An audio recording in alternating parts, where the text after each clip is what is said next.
Halo, Assalamualaikum warahmatullahi wabarakatuh. Berjumpa lagi dengan saya Gumlar Wijaya di podcast TVRI Jawa Barat. Beberapa saat lagi, beberapa minggu lagi kita akan menghadapi pesta demokrasi untuk seluruh masyarakat Indonesia. Semakin banyak pemimpin atau calon pemimpin yang bermunculan membuat terkadang masyarakat bingung untuk memilih yang mana yang terbaik untuk bangsa dan negara tercinta Indonesia ini. Lalu bagaimana Islam memiliki perspektif tentang memilih seorang pemimpin? Nah, dengan saya sudah berada di sebelah saya ada Kiai Haji Bapak Muhammad Aminuddin Bustami. Assalamualaikum Pak Kiai. Waalaikumsalam warahmatullahi wabarakatuh. Sehat ya?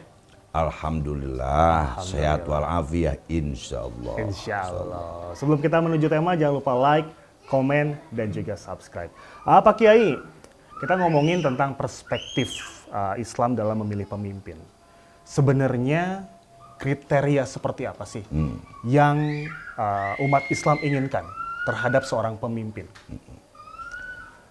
Pertama bahwa ketika bicara syariat, ajaran, petunjuk Islam, di Al-Quran itu sudah sangat jelas, gamblang dan tuntas. Bicara tentang dari mulai konsep tentang kepemimpinan, termasuk kriteria yang tadi ditanyakan, termasuk tataran aplikasinya seperti apa. Bahkan dalam Islam ini kita tahu bahwa ajaran Islam ini syumuliyun, holistik, menyeluruh. Kalau kita review kembali dalam surah Al-Maidah ayat 3 dengan potongan ayat Al-Yauma akmaltu lakum, bahwa Allah Sang Pencipta telah sempurnakan semua segmen berkaitan dengan hajat hidup manusia. Bicara kriteria, pertama jelas yang paling fundamental itu, kriteria pemimpin yang pertama adalah harus yang akidahnya salimah. Apa tuh Pak Kiai? Akidahnya, pondasi ketauhidannya, pondasi keimanannya, pondasi keislamannya selamat dari aneka yang merusak itu. Nah, makanya dalam terminologi Islam, kita memilih pemimpin ketika satu waktu dihadapkan pada banyak pilihan. Ya. Itu kan? Tentu bagaimana yang lebih dari itu Islam memberikan contoh. Ya. Misalnya dari sisi akidah tadi, mana yang selamat akidahnya dari aneka hal-hal yang merusak akidah. Apa itu yang merusak? Pertama, syirik. Ya. Keyakinan seorang pemimpin itu menjadi starting point yang pertama. Keteguhan seorang pemimpin menjadi asbab untuk kemaslahatan dan kemanfaatan banyak orang. Nah, sehingga yang pertama kali umat, warga, anak bangsa, apalagi yang KTP-nya, kolomnya Islam, Baik. itu kan? Ya. Itu yang pertama, akidahnya salimah. Baik. Yang lebih penting kata poin, kata kuncinya, core-nya adalah tidak pernah menyekutukan. Tidak ada kekuatan, tidak ada kejadian, tidak ada Tuhan yang wajib kita sembah, dan tidak ada aturan yang wajib kita taati kecuali aturan Sang Pemberi dan Sang Pencipta. Baik. Itu yang pertama. Yang pertama. Lalu yang keduanya apa Pak Kiai? Yang keduanya adalah Indonesia ini sangat heterogen. Ya. Makanya semboyan negara ini adalah Bhinneka Tunggal Ika. Betul. Oleh karena itu, kriteria kedua pemimpin dalam Islam ini harus wasi'an fi ilmihi. Yang kalau bahasa Al-Quran, bastotan fil ilmi.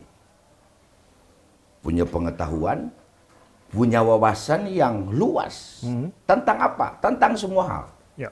Dalam konteks keagamaan tentang agama, dalam konteks keindonesiaan tentang Indonesia, dari mulai lahir diproklamirkan, termasuk sejarah bangsa, Ya.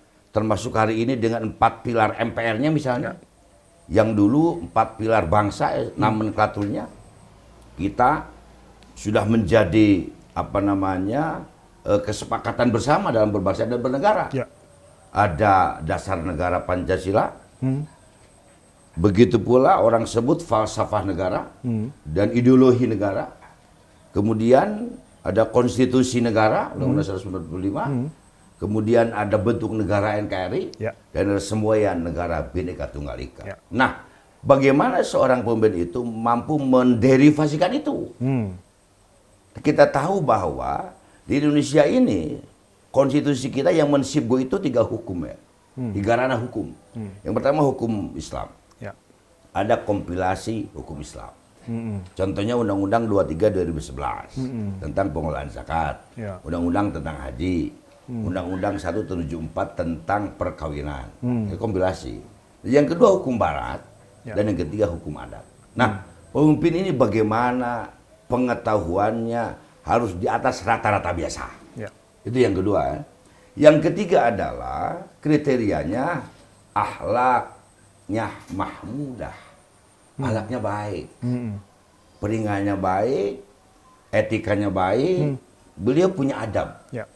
Karena tidak akan mungkin mewujudkan peradaban yang mulia tanpa adab yang sejak awal melekat pada dirinya. Oke. Gitu kan? Oke. Nah, yang keempat adalah para ulama juga memberikan beberapa kriteria mampu piawai dan dirinya kemampuan dalam hal manajerial. Bangsa heterogen ini, kalau ibarat bahasa sesepuh kami, kita ini Indonesia ini butuh pemimpin ibarat seorang dirijen. Ketika konser dunia musik misalnya, ada musisi bagian pemegang gitar, ada yang gitar ritme, ada yang bass, ada pemukul drummer kan, ada yang meniup harmonika, seruling, piano dan lain-lain, termasuk ada vokalis.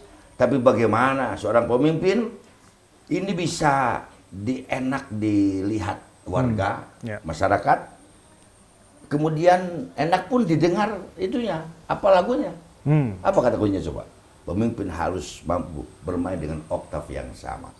Dan itu yang kita butuhkan. Ya. Ketika ada warga bangsa yang memang tanda kutip agak nakal, jangan pernah menyalahkan warga. Itu tanda bukti kita orang tua belum mampu membina dan mengajarkan kebaikan kepada anak dan saudara kita. Itu paling tidak itu, Kang. Pak Kiai, kalau misalkan di Islam sendiri, ada nggak sih sosok pemimpin yang memang memenuhi seluruh kriteria itu dalam sejarah Islam? Yap. Dari mulai para rasul ya, yang wajib kita ketahui 25 itu, betul. Bermuaranya di Nabi yang terakhir. Ada pertanyaan besar, mengapa di Makkah umat Islam ini yang didapatkan adalah ancaman, siksaan, bahkan nyawa menjadi taruhan. Tapi mengapa ketika di Madinah, ketika kita bicara tentang konsep badah thayyibah, Warabun Ghafur mesti membuka file tentang Madinatul Rasul. Tentu kita bicara tentang profil, maka Muhammad bin Abdullah, Abdullah bin Abdul Muttalib sebagai profilnya. Dan beliau ketika di Madinah tidak hanya sebagai pemimpin spiritual, tapi juga sebagai pemimpin negara. Itu kan. Baik. Dan hari ini pun sebagai umat yang beragama dan KTP-nya kolom Islam, bagaimana kita sebagai bagian dari simpul-simpul umat mencerdaskan umat, mengedukasi umat, kemudian memberikan pengayaan literasi tentang siasah dalam Islam. Kalau hari ini identik yang didengar orang, tidak ada kawan dan lawan abadi dalam politik. Tidak dengan Islam. Justru di dalam Islam, politik ini menjadi alat dan jembatan formula. Bagaimana yang tadinya bermanfaat hanya untuk keluarga, Ya. Tapi ketika Allah berikan amanah sebagai pemimpin misalnya di Jawa Barat, gubernur, bermanfaat bagi warga Jawa Barat. Itu. Konsepnya Rasulullah memberikan contoh. Ya. Beliau ini belum pernah makan, tidak mau minum sebelum umat dan warga makan dan minum. Termasuk beliau tidak pernah menyuruh lingkungan warga untuk bersedekah, berzakat sebelum beliau memberikan contoh. Ya. Dan itulah yang kami rindukan, profil pemimpin di bangsa ini. Baik. Kan kalau misalkan kita lihat ya, baliho caleg banyak nih. Caleg. Ya kan dari berbagai partai yang ada dengan Pemandangan berbagai menjadi warna. lebih indah. Betul. Nah, lalu bagaimana masyarakat harus mengetahui bahwa sosok ini atau sosok pemimpin ini tepat? Kadang-kadang ada yang ya kita sebutkan bahwa ada kecurangan atau money politik atau apapun itu yang di belakangnya digunakan untuk bisa meraih suara dengan berbagai cara. Lalu bagaimana masyarakat untuk bisa menyortir, memilih dan memilah sesuai kriteria tersebut? Nah, yang kita tahu dari 75 hari masa kampanye ya, sampai tanggal 10 Februari, sebelum masuk masa tenang. Penyelenggara pemilu dalam hal ini KPU dan Bawaslu sudah membuat regulasi tentang pemasangan disebut zonasi APK, termasuk ukuran dan lain-lain. Nah, ini pun dalam rangka mengenalkan sosok calon, baik calon presiden beserta wakil presidennya, baik calon DPR RI, calon DPD RI, DPRD provinsi dan DPRD kabupaten kota. Karena kita nanti akan mendapatkan 5 kertas suara nih hari Rabu ini. Ya. Nah, ini juga bagian dari itu. Tapi juga hari ini kan sangat mudah. Sekarang ini saya misalnya ketemu dengan beliau ini, komandan kita, dan semua sahabat-sahabat jadi keluarga. Ya. Kita tidak pernah ketemu, kita tidak pernah ngaliwat bareng. Ya. Tapi karena ada jejak rekam digital, sekarang mudah terdeteksi. Hari ini saya ngobrol apa, di mana itu di negara Sodong Hili dan Afrika sana orang tahu semua kan. Ya. Artinya rekam jejak, rekam digital sekarang sangat mudah dengan era digital ini, apalagi era 4.0. Nah, itu yang kami lihat. Tapi juga tidak cukup hanya dengan itu kan. Karena nanti APK ini, contoh yang saya tahu dari regulasinya, untuk calon DPR RI, DPRD dan lain-lain tidak ada foto, hanya nama. Ya. Artinya makanya ada pola kampanye terbatas, tertutup, dengan wawancara misalnya. Yang jelas, harapan kami rakyat jangan pernah memilih pemimpin yang tidak tahu tentang apa, tentang profilingnya. Kalau bahasa agama kita lihat dari sisi silsilahnya, turunannya kan. Yang kedua, lihat dari sisi rekam jejak dan track recordnya. Betul. Kalaupun beliau misalnya si A, si B pernah jadi memimpin di level skalanya terbatas atau kecil, yuk kita lihat itu sekarang mudah ini kan. Ya. Termasuk apakah yang bersangkutan pernah berhubungan dengan hukum atau tidak. Ya. Kan itu. Sehingga yang harapan kami lah sebagai warga Jawa Barat, orang katakan salah satu simpul agama, kita ingin memilih yang terbaik dari yang baik. Khiyarun min khiyarin. Bukan hanya yang terpilih. Kalau yang nggak terpilih bisa saja saya milih ya panggil saya jenengan teh. Gumelar. Kang Gumelar. Iya. Saya pilih Kang Gumelar kan dia ngasih saya ke saya misalnya ngasih sekian dinar gitu. Ya. Bisa terpilih, tapi belum tentu yang terbaik. Nah, harapan keinginan kami sebagai warga bangsa nanti betul-betul yang jadi siapapun khiyarun min khiyarin, yang terbaik dari yang, dan itulah konsep imamah dalam Islam. Karena Kang juga tadi katakan kan, ketika ada 5 orang, 10 orang, ya ini baik, tapi cari yang terbaik, is the best ya. Misalnya, rekam jejaknya baik, cari yang terbaik poinnya. Gitu. Kalau beliau pernah jadi mahasiswa, cari IPK-nya yang summa cum laude. Kalau ada yang 5, sekian, kan begitu. Karena bangsa ini tidak bisa dipimpin oleh yang memang tanda kutip dalam batas minimal kualifikasinya. Dan apa namanya? Karena hemat kami, tanda kutip, negara yang pernah menjajah kita pun rindu ingin kembali meja Indonesia, tapi dengan cara lain tentunya. Betul. Nah, mudah-mudahan ke depan seperti itu kan. Baik. Yang kita Ini terkadang terbesit di benak saya dan mungkin orang-orang terdekat saya. Kalau misalkan Pak Kiai kita salah pilih pemimpin, kita udah coblos ini, terus tiba-tiba dia tidak memenuhi janjinya, dosa nggak sih itu kita? Dalam agama, apapun janji apalagi, memilih pemimpin ini bukan mainan. Makanya agama memberikan hukum wajib memilih pemimpin. Wajibun nasbul imamil adli.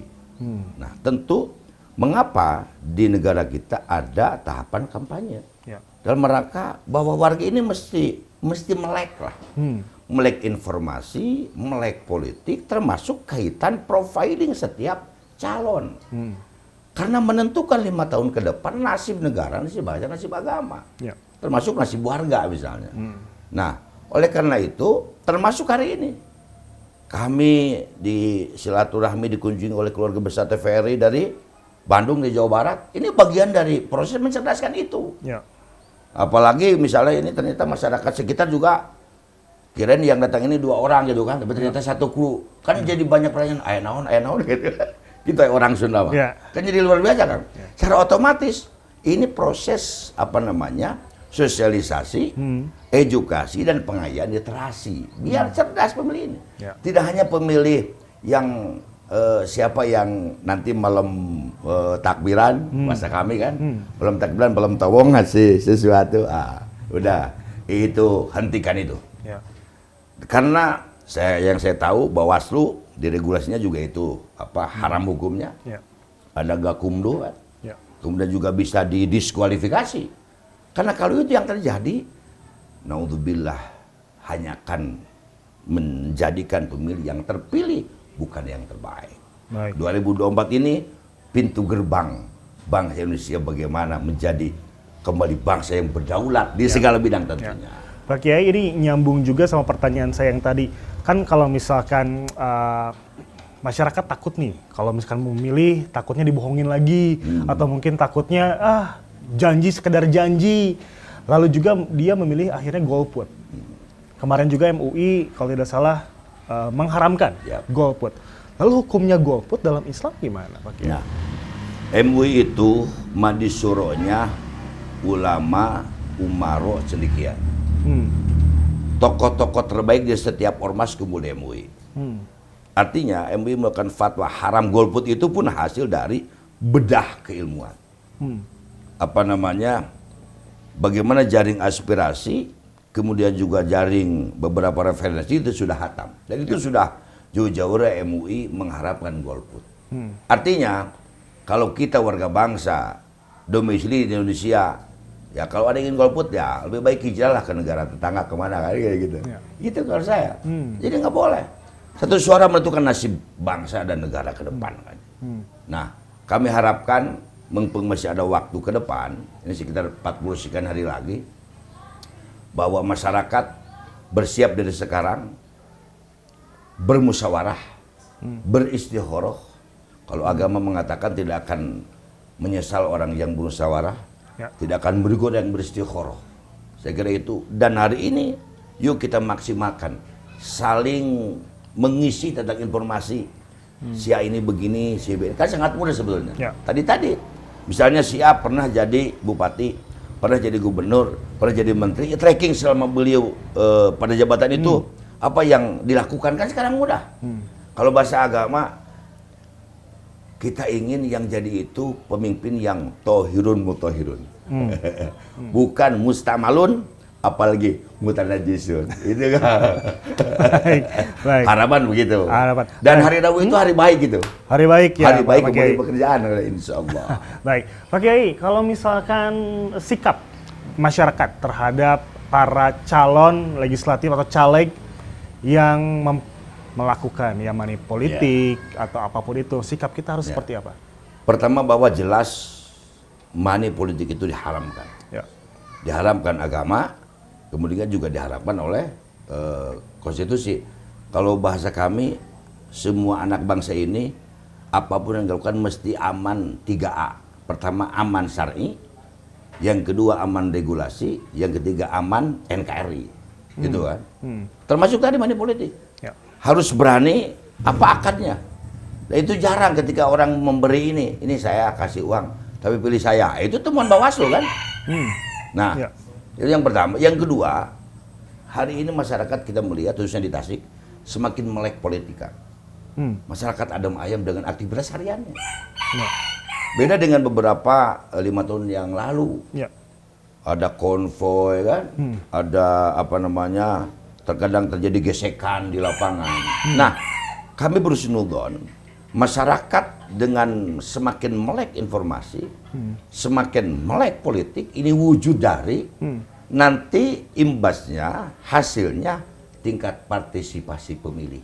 Ya. Bisa melebihi batas minimalis yang ditentukan oleh penyelenggara pemilu.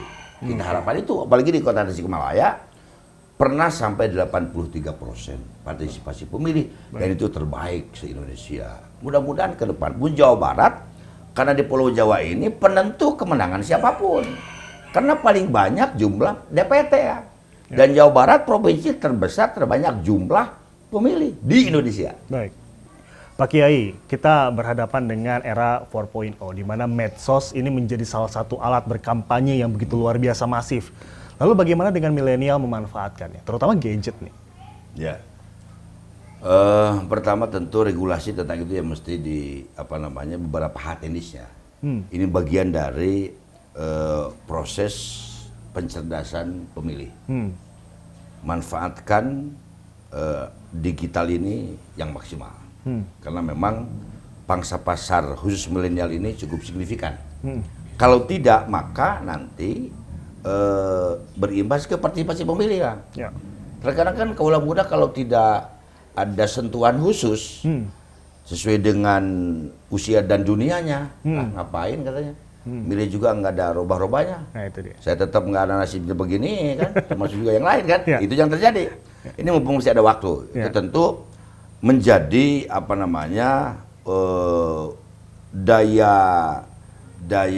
daya dorong bersama lah.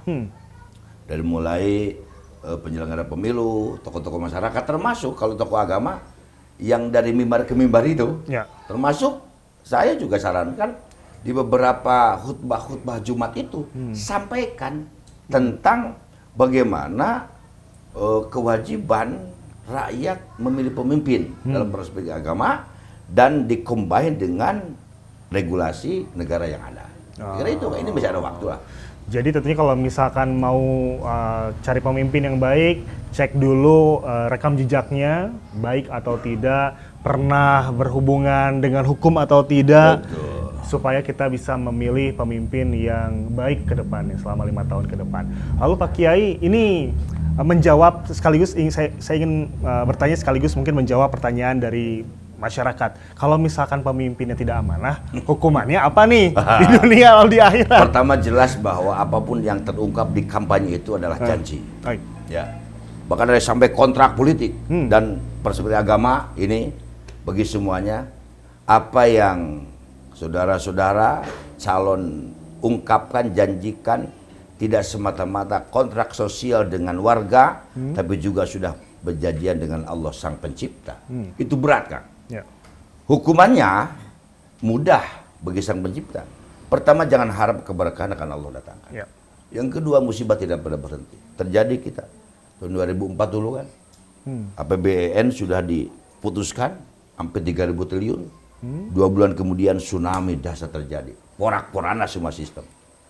Karena bangsa ini hadir bukan karena kekuatan alutsista saja, bukan karena kepiawaian perang gerilya di Enran, bukan.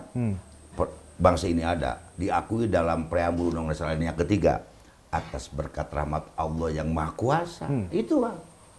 Itu mesti dicatat itu. Artinya pemimpin ke depan yang menjauhkan warga dari Tuhannya, jangan harap berkah. Ya. Itu tadi kondisinya. Kita sudah menghadirkan konsultan yang qualified. APBD dengan aneka kemasannya. Tapi ketika ada musibah, bencana alam misalkan, nggak bisa apa-apa. Tidak kopral, tidak jenderal, semua angkat kaki, angkat tangan. Oleh karena itu, tentu ketika pemimpin ingkar janji, ada konsekuensi duniawi dan konsekuensi ukhrawi. Saya kira itu. Baik. Jangan bermain api dengan ingkar janji. Wah, jadi tentunya warning ini Hal lain. calon Alhamdulillah, pemimpin. ada nih. Apa tuh? Ini Kang, ini menjadi rahasia bangsa. Siapapun pejabat, ketika katakanlah Kang Gumilar sudah jadi nih presiden misalnya kan, presiden tahlil misalnya kan, itu disumpah dengan apa coba? Dengan Quran. Betul. Coba di sebelah kanan yang megang kalau presiden itu ada di Mahkamah Agung atau di Kementerian Agama, saudara agama Muslim siap disumpah dengan Quran siap. Demi Allah saya bersumpah coba. Ya. Jangan main-main itu kan. Ya. Kalau main-main ya itu tadi yang kita khawatirkan ya Allah, keberkahan akan Allah. Baik. Jauhkan dari bangsa ini. Baik, dia tentunya untuk jadi pemimpin cukup berat, tapi tugas kita lebih berat lagi untuk bisa memilih siapa yang akan memimpin kita 5 tahun ke depan. Pak Kiai ajak dong para masyarakat, para pemirsa yang ada di rumah untuk bisa milih, jangan golput. Warga masyarakat Jawa Barat yang sudah masuk di checklist daftar pemilih dari hari ini, yuk dohir batin kita siapkan hari Rabu 14 Februari 2024 malam harinya kita tadarus, kita istighosah, pagi hari kita sholat duha sebelum masuk TPS dan semuanya wajib untuk mencoblos. Jangan biarkan aneka kejadian yang ada di bangsa ini dengan kita tidak mencoblos. Okay. Kalau tidak mencoblos, ini hisabannya dunia dan akhirat. Fatwa MUI sudah jelas, haram golput dan semua wajib memilih. Kalau saudara tidak memilih, sudah silakan untuk hengkang dari bangsa ini. Gitu. Baik, haturnuhun Pak Kiai sudah ngobrol bersama saya pada hari ini, dan tentunya jangan lupa untuk datang ke tempat pemungutan suara nanti dan gunakan hak pilih Anda. Jangan golput. Jangan lupa like, komen, dan juga subscribe. Pak Kiai haturnuhun. Siap. Assalamualaikum warahmatullahi wabarakatuh. Haturnuhun pisan.